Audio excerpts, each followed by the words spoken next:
Un cours en miracles, version intégrale, 87, chapitre 11.6. Dieu ou l'ego. 6. S'éveiller à la rédemption. Il est impossible de ne pas croire ce que tu vois, mais il est également impossible de voir ce que tu ne crois pas. Les perceptions sont construites sur les bases de l'expérience, et l'expérience mène aux croyances. C'est seulement une fois que les croyances sont fixées que les perceptions se stabilisent. En fait, donc, ce que tu crois, tu le vois. C'est ce que je voulais dire par « heureux ceux qui n'ont pas vu et qui ont cru, car ceux qui croient en la résurrection la verront ». La résurrection est le triomphe complet du Christ sur l'ego, non par l'attaque mais par la transcendance. Car le Christ s'élève au-dessus de l'ego et de toutes ses œuvres, et monte jusqu'au Père et à son royaume. Voudrais-tu te joindre à la résurrection ou à la crucifixion? Voudrais-tu condamner tes frères ou les libérer? Voudrais-tu transcender ta prison et monter vers le Père? Ces questions sont toutes les mêmes, et elles trouvent leur réponse ensemble. Il y a eu beaucoup de confusion quant à ce que signifie la perception, parce que le mot est utilisé à la fois pour la prise de conscience et pour son interprétation. Or tu ne peux pas être conscient sans interpréter, car ce que tu perçois est ton interprétation. Ce cours est parfaitement clair. Si tu ne le vois pas clairement, c'est parce que ton interprétation va à son encontre, par conséquent, tu ne le crois pas. Et puisque la croyance détermine la perception, tu ne perçois pas ce qu'il signifie et par conséquent tu ne l'acceptes pas. Or différentes expériences conduisent à différentes croyances, et avec elles à différentes perceptions. Car les perceptions sont apprises avec les croyances, et le fait est que l'expérience enseigne. Je te conduis vers un nouveau type d'expérience que tu seras de moins en moins désireux de nier. Apprendre du Christ est facile, car percevoir avec lui n'implique aucun effort.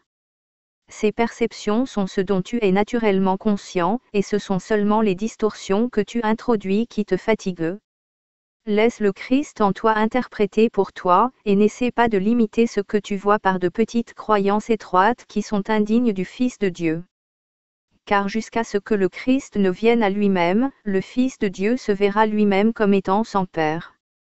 Je suis ta résurrection et ta vie. Tu vis en moi parce que tu vis en Dieu.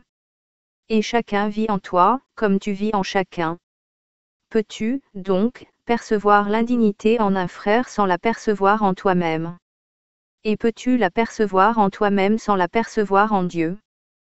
Crois en la résurrection parce qu'elle a été accomplie, et elle a été accomplie en toi. Cela est aussi vrai maintenant que ce le sera jamais, car la résurrection est la volonté de Dieu, qui ne connaît pas de temps et pas d'exception. Mais ne fais pas toi-même d'exception, ou tu ne percevras pas ce qui a été accompli pour toi. Car nous maintenons ensemble vers le Père, ainsi qu'au commencement, maintenant et à jamais, car telle est la nature du Fils de Dieu comme son Père l'a créé. Ne sous-estime pas le pouvoir de la dévotion du Fils de Dieu, ni le pouvoir que le Dieu qui l'adore a sur lui.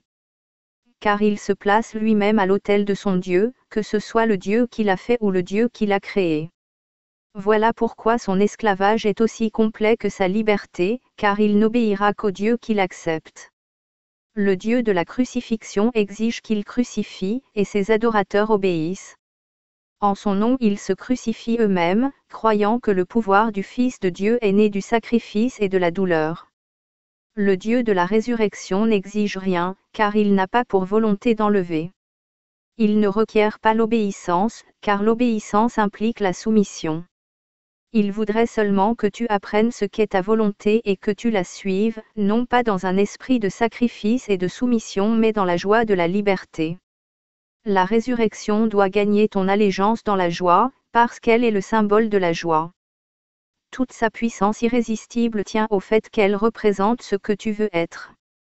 La liberté de laisser derrière toi tout ce qui te blesse, t'humilie et t'effraie ne peut pas être imposée, mais elle peut être offerte par la grâce de Dieu.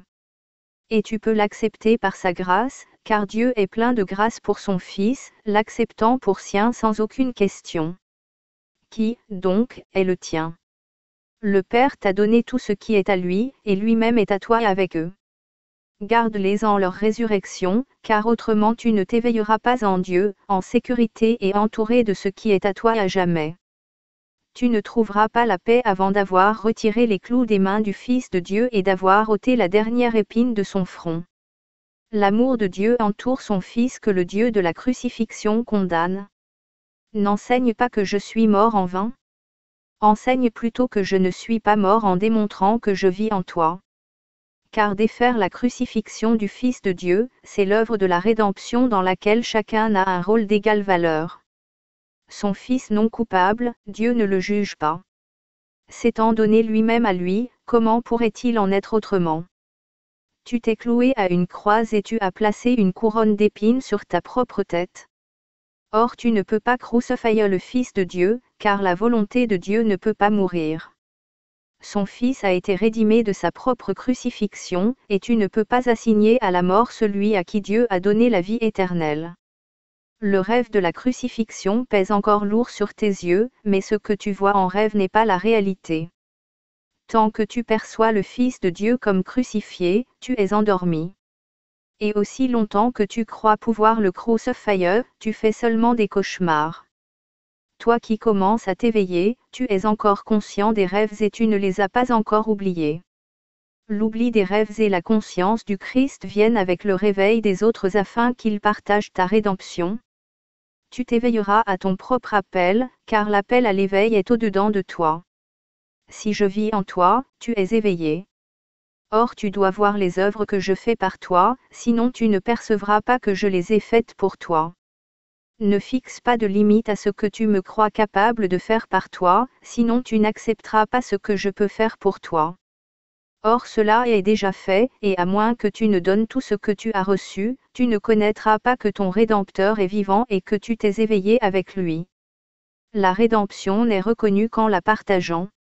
Le Fils de Dieu est sauvé? N'apporte que cette prise de conscience à la filialité et tu auras dans la rédemption un rôle qui a autant de valeur que le mien. Car ton rôle doit être pareil au mien si tu l'apprends de moi. Si tu crois que le tien est limité, tu limites le mien. Il n'y a pas d'ordre de difficulté dans les miracles parce que tous les fils de Dieu sont d'égale valeur, et leur égalité est leur unité. Tout le pouvoir de Dieu est en chaque partie de lui, et rien de ce qui contredit sa volonté n'est ni grand ni petit. Ce qui n'existe pas n'a ni taille ni mesure. À Dieu toutes choses sont possibles. Et au Christ il est donné d'être comme le Père.